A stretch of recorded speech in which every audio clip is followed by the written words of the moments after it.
Good morning. You're listening to the Changemakers radio show here on WBCR 88.3 The Saint, where we profile changemakers in our local community across the country and around the world. I'm your host, Caylin, joined by my fabulous co-host, Sasha. Good morning. How are you today? I'm pretty good. How are you? Pretty good. Kind of a low-key Saturday. Did you have a nice 4th of July? I know we're 2 weeks out. It was nice, chill, relaxed. Yeah. I did a lot of bouncing around. What about you? Good. Yeah, so did I. It was kind of just the same thing. Hung out with some family and friends and kept it pretty low-key, but ultimately it was a good weekend. Good. So do you want to introduce our two fabulous guests that we have with us today? So today on our show, we have the pleasure of talking with Sister Betsy Van Dusen, Director of Community Partnerships for Catholic Charities, and Jen Hyde, Executive Director of Catholic Charities Tri-County Services. So before we get down to interviewing them, I have a little more information about them. I'll read their bios. So Jen Hyde has been working with Catholic Charities for the past 2 years. Jen has been in the not-for-profit world for more than 20 years. Sister Betsy Van Dusen is a sister of St. Joseph of Carondelet and will celebrate her 25th Jubilee this year. Congratulations. Thank you.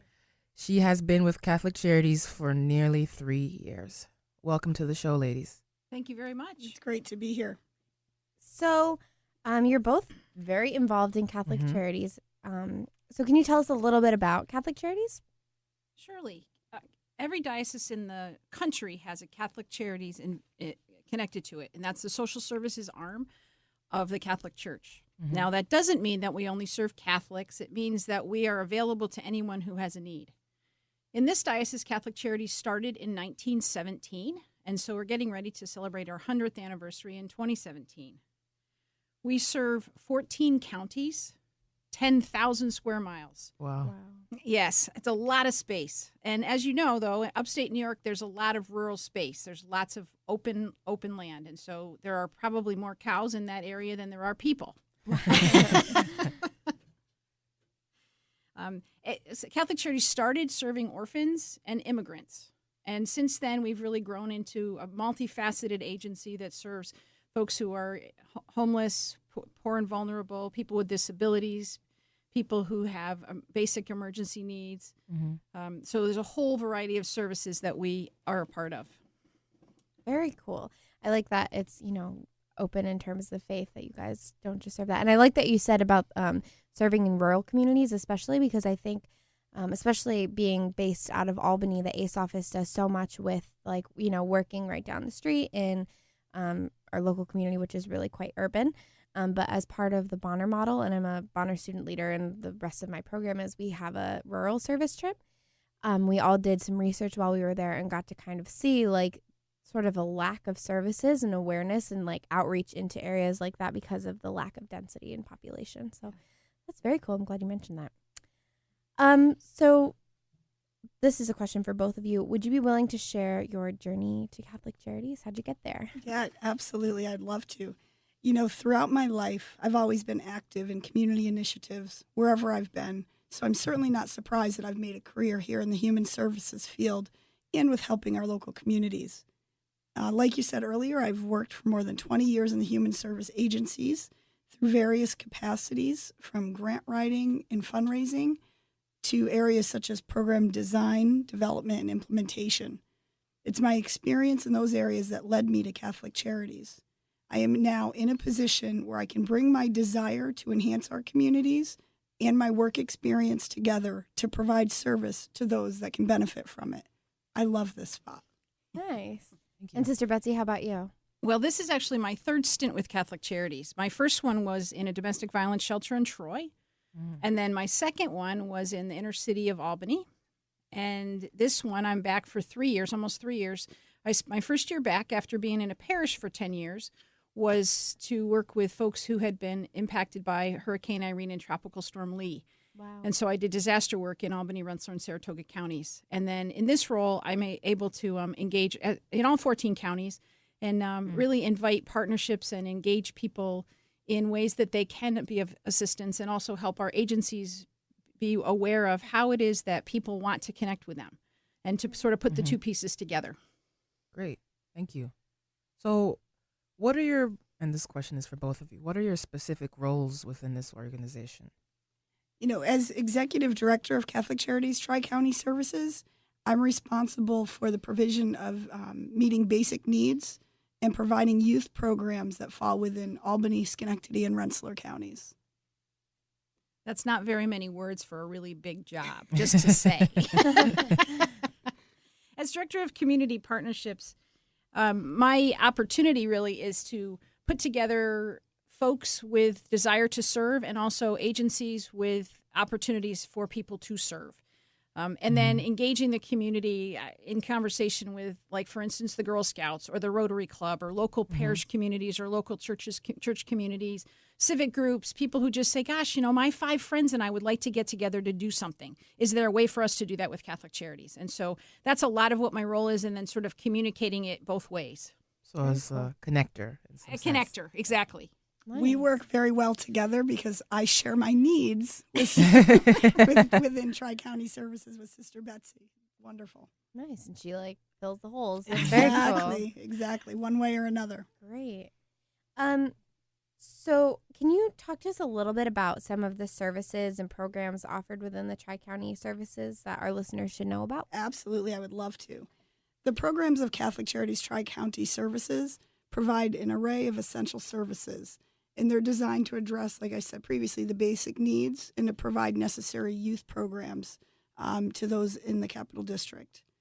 We serve the most vulnerable population in our community, folks that are on social services, people that are homeless, people who struggle with mental health and or substance abuse, and the working poor of our community. For discussion purposes, the programs within Catholic Charities Tri-County can be really combined into 3 categories.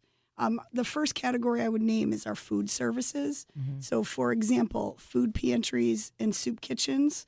And last month, we provided more than 3,200 people with meals in those programs. Wow. That's amazing. Our youth services, such as summer camps, daycares, and after-school programs, provide opportunities for kids in our community to get out to Camp Scully, for example, and experience a week on the lake. And an opportunity to play basketball and do projects and do special field trips through our program over at Sunnyside Center in Troy. And our third area that I would lump our programs into would be our asset building programs. For example, Wheels for Work, where we help individuals with financial education and help them establish and build credit by providing a character-based auto loan to those that may only be eligible to get a high-interest loan, perhaps through predatory lenders. We also have a program like the Volunteer Income Tax Preparation Program, commonly known as the VITA program. This past tax season, we have volunteers who are certified through the IRS to complete taxes for individuals. We brought in more than $1 million of tax refund money back into our community through that program. That's impressive. Not to mention the money that we were able to help individuals save by not utilizing paid preparers. Approximately $181,000 saved from those individuals that would pay a commercial tax preparation. That's a big deal. Definitely cool. Through each of our programs, we do spend time getting to know the individuals that we serve. For example, visiting our food pantry is not just about getting food. There's so much more to it than that. We talk with the individual, learn what challenges they may be facing, help to identify some needs. We walk through some options with them that may be able to assist. For example, does this person need help enrolling in some type of community benefit? Or can I connect them with another program that may help them in an area of financial education? Or something as simple as, it sure is a cold winter day. Do they have a winter coat? Or can we help make that connection for them? It seems that your organization's reach is very wide and pervasive, tackling a lot of different issues. It is. And not only that, it's the individualized approach that we're able to bring. There is no need that is the same. Yeah. That's really cool. It sounds like you guys have all the bases covered for sure. So for our listeners that might be interested in either receiving services or volunteering with Catholic Charities, Can you give us a little bit of information about how someone might get involved? Sure. They could call our office number, which is 518-453-6650 to access services, or they could go on our website, which is www.ccrcda.org. And that would be a perfect way. If people prefer the phone, many people do prefer the phone, and we'd love to have them just give us a call and we can get them connected to the right place. And if people are interested in volunteering, the same is true. The website has information for individuals to volunteer or groups of people to volunteer. I always kid about I'm a Girl Scout leader and I forgot to look up what I was going to do. So I can go on the Catholic Charities website and I can see something that we could do as a troop. I can tell them about it, even if I haven't talked to anybody at Catholic Charities yet. Right. That's very cool. Nice. So in what capacities could someone volunteer? Like, what are the roles available? A wide variety. They could do hotline volunteer for one of our domestic violence programs. They could volunteer in a food pantry. They could come and pick up items. They could do a collection. They could make welcome bags for little kids coming into a shelter. Awesome. They could collect laundry detergent. They could do a toilet paper, a giant toilet paper pyramid. One of the school groups is planning to do that, and then go bowling with the toilet paper. Oh, my Oh, gosh, nice. That sounds wow. fun. That's really cool. Okay, so it definitely sounds like you have a lot going on. We just have a little bit of time left. So for our listeners that are interested in volunteering or receiving services with Catholic Charities, you can check out our Facebook page, and we will link the information to the Catholic Charities of Albany website. And also we will give the phone number. If you want to get in touch with Jen and Betsy, it's Sister Betsy, all that information will be there so you guys can get actively involved as soon as you want. But right now we're going to take a brief we're not going to take a brief public service announcement. We've got another second left. Sister Betsy, would you give us that phone number just one more time? Surely. 453-6650.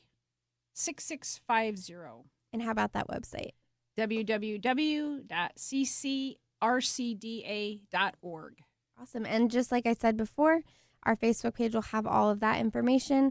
And as we get more information about the things that Catholic Charities might need as far as donation requests and things like that, you can also find that on our Facebook group, organize a drive with your community, and help support Catholic Charities however you can. We're going to take a brief public service announcement, so stay tuned as we continue talking with Jen and Sister Betsy.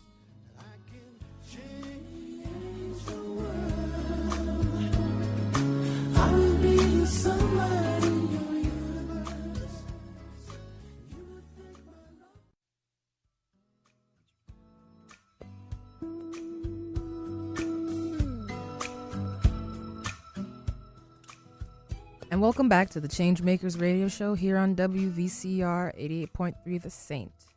We are here with our lovely guests today, Sister Betsy Van Dusen and Jen Hyde from Catholic Charities. So before we went on our brief break, we were talking a lot about the organization itself and some of the programs you have. For our listeners, if they're interested, do you have any upcoming events you'd like to highlight or any annual events that you might need help or volunteers for?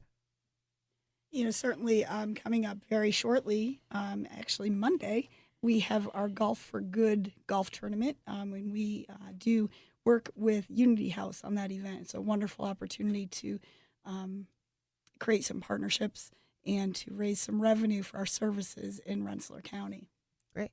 And just for those of our listeners who are here on the show regularly and listen all the time, we had Unity House and Catholic Charities on over a month ago talking about the golf tournament, which was scheduled to be on June 1st and got rained out. So if you still want to donate or get involved or something, you might be able to call, but you're running out of time. You should have done it already, but that's okay too. If you don't know. But if you don't know, now it's been rescheduled. Now you know.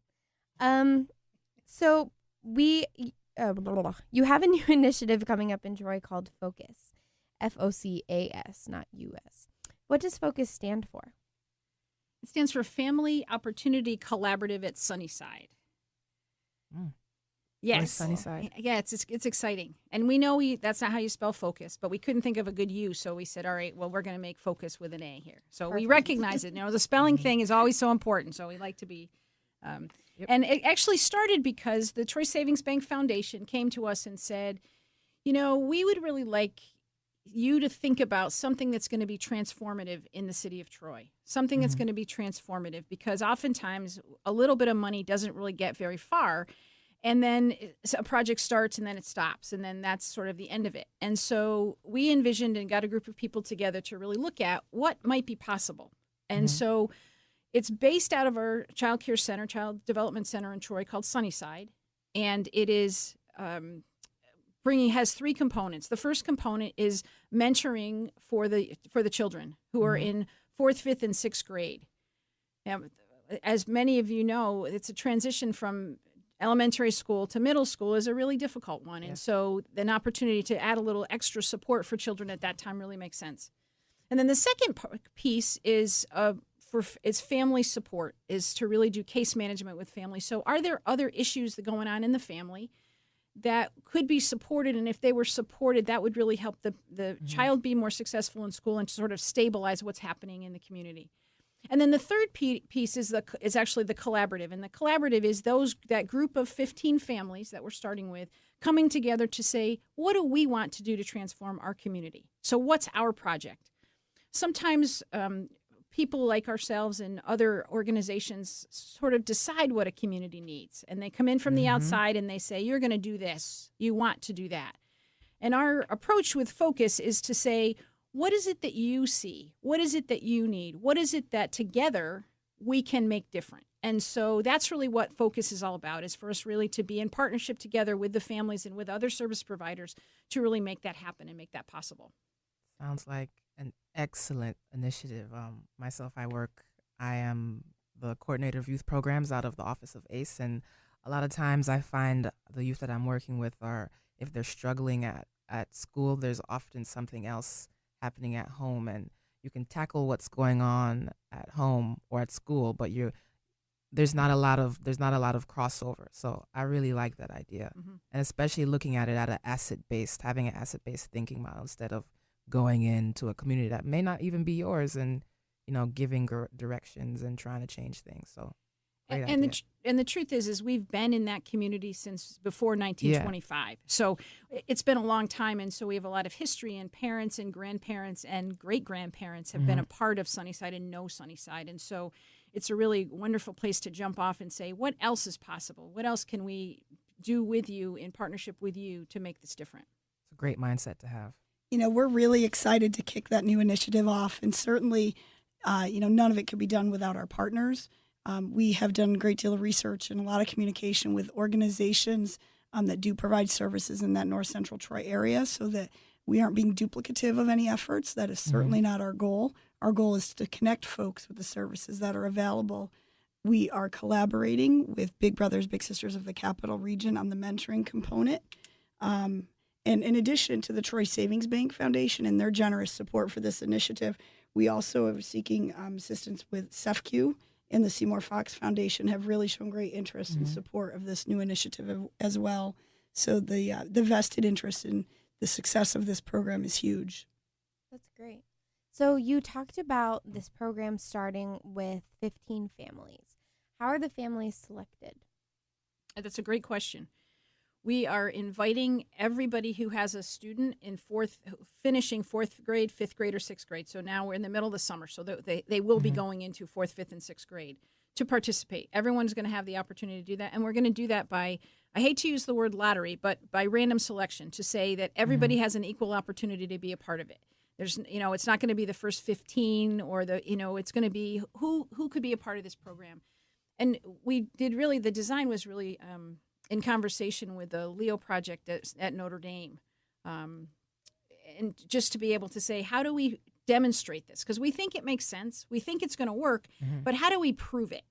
So this is really a pilot. We have 2 years of full funding. And so we're going to really pilot it to be able to then replicate it in a bigger context, because we really think it's going to work. And everybody we're talking to about it says, oh my gosh, that makes so much sense. Yeah. So let's pilot it and show that it works and then make it bigger. Very cool. And so as far as like community outreach goes and things that someone could do to support the Focus program, What is it that you're looking for? Like, are there things that people can donate, especially, or areas in which they Services. could serve or volunteer, like business owners or things like that, that want to help and reach out and get involved? Yeah, certainly there's several different opportunities. One that comes to mind, again, as I said, we'll be collaborating with Big Brothers Big Sisters. Opportunities for folks that have always wanted to do something to help a community. You can be a mentor. So there will be opportunities for things like that. Additionally, we're doing some slight renovations at Sunnyside to accommodate the Focus program. We worked with SEFQ, who painted our room and spiffed it up and made it look all pretty.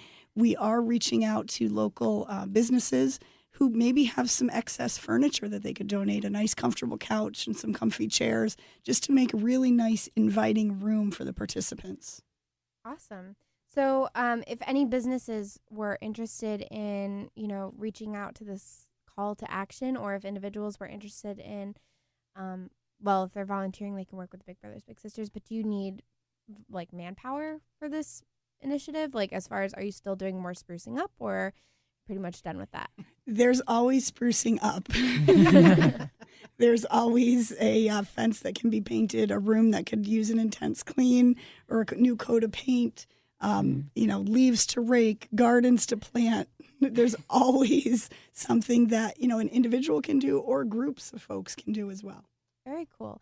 So I guess now, especially because we're in kind of the dead center of the summer, and you might have some bored kids or know some bored kids, and you want to get your family more involved in the community, this could be a really great outlet for to kind of give back.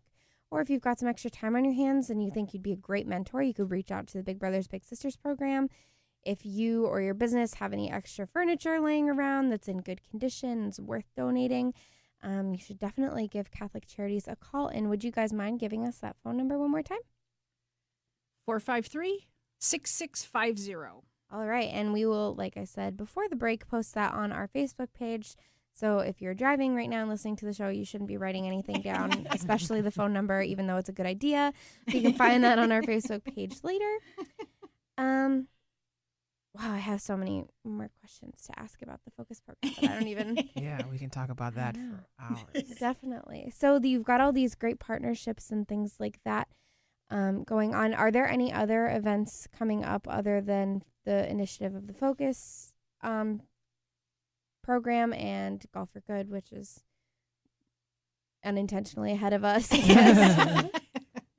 We actually have an exciting project going on at Sunnyside right now as well. Is in our daycare space, there's a couple of buildings at Sunnyside. In our daycare space, we have not had a kitchen in the physical place. And so in partnership with the Capital Region Builders and Remodelers Association, we are building a kitchen and renovating bathrooms so that that can happen right in the building where the kids are. And we're doing that, and we raise some money from the Nigro companies and from the Review Foundation and Golub and Seymour Fox Foundation. And then in partnership with Capital Region Builders and Remodelers, the many, many, many local business owners, tradesmen, professionals are coming out and building.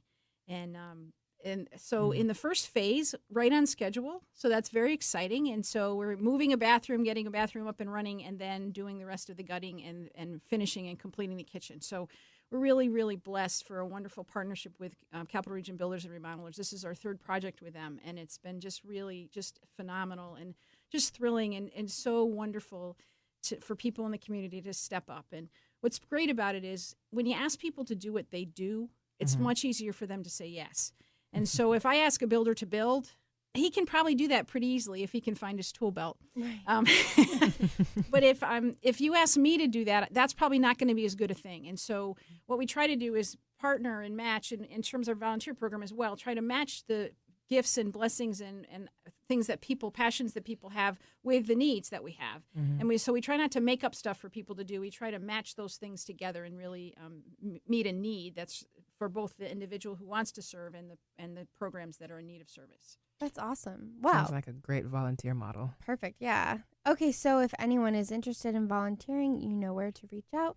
Your gifts and talents and services will be greatly appreciated, I am sure. So we've got about a minute left, and we want to ask our signature question. And my favorite question of the show, what does a change maker mean to you? You know, a change maker is certainly a big fancy name for a person, in my opinion, that can be innovative and really identify ways to change our community, and not just identify them, but take the steps needed to do so. Great answer. And for me, I think it's about continuing to meet emergent needs. But also, I mean, in this environment, Medicaid redesign is happening. And so there's much disarray and much confusion about what's coming forward.